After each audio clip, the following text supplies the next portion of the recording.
Protection de l'environnement douteuse. Des éoliennes au lieu de forêts.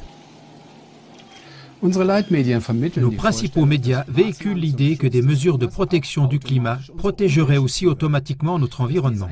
L'exemple suivant montre qu'il peut s'agir d'une erreur majeure. Dans l'État fédéral allemand de Hesse, il est prévu de sacrifier une partie de la forêt de Reinhardt pour un projet de parc éolien. Ce coin de nature est aussi connu pour ses géants, des arbres noueux séculaires et ses animaux rares, que pour la forêt féerique des frères Grimm. Le parc naturel de Reinhardt réunit de nombreuses aires protégées, dont 18 zones de protection naturelle et 18 sites protégés pour la flore et la faune. Il y a aussi un lieu spécial pour le repos des oiseaux et on trouve aussi des papillons dignes d'être protégés. Mais cela va disparaître pour laisser la place à la construction d'éoliennes. De plus, l'habitat de nombreux autres animaux et plantes sera également restreint.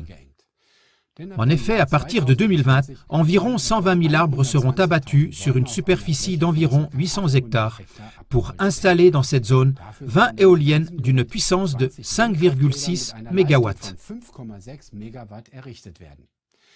Mais d'après la planification, ce n'est cependant qu'un début.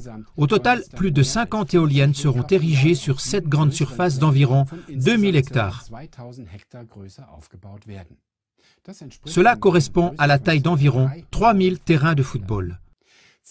L'objectif de la construction des éoliennes est de produire de l'électricité sans CO2 et d'arrêter ainsi le changement climatique prétendument dû à l'homme.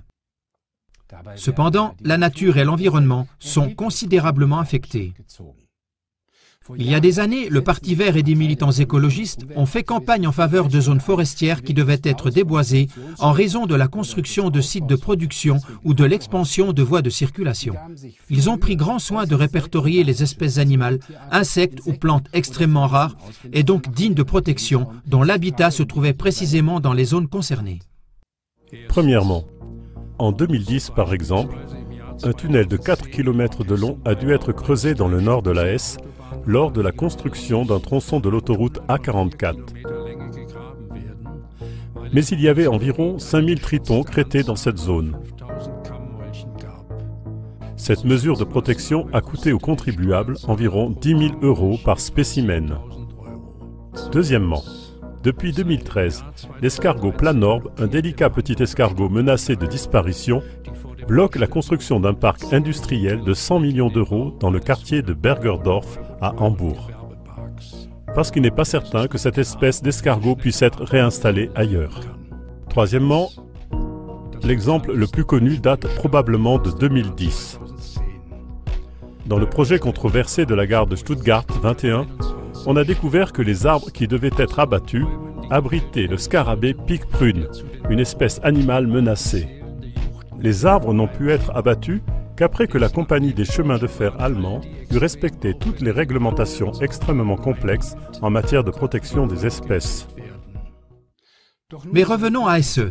Maintenant, pour la construction de ce parc d'éoliennes, une intervention non négligeable dans la nature est tout à coup généreusement préconisée. Cette zone n'est même pas adaptée à ce type de production d'électricité, car il s'agit d'une zone de vent faible. Si les normes changent ainsi pour les environnementalistes, cela nous rend suspicieux. On est en droit de soupçonner les lobbyistes d'avoir également fortement infiltré entre-temps le Parti vert et le mouvement écologiste. En effet, en raison du changement climatique prétendument dû à l'homme, de nombreux profiteurs, par exemple dans le secteur des éoliennes, peuvent gagner beaucoup d'argent. Mais les médias grand public sont aussi de toute évidence infiltrés par des lobbyistes du même genre. Car on n'entend aucune protestation contre cette surexploitation de la nature de la part du quatrième pouvoir, comme on appelle aussi les médias. Cela montre une fois de plus à quel point des politiciens absolument indépendants et des médias libres sont vitaux pour notre société.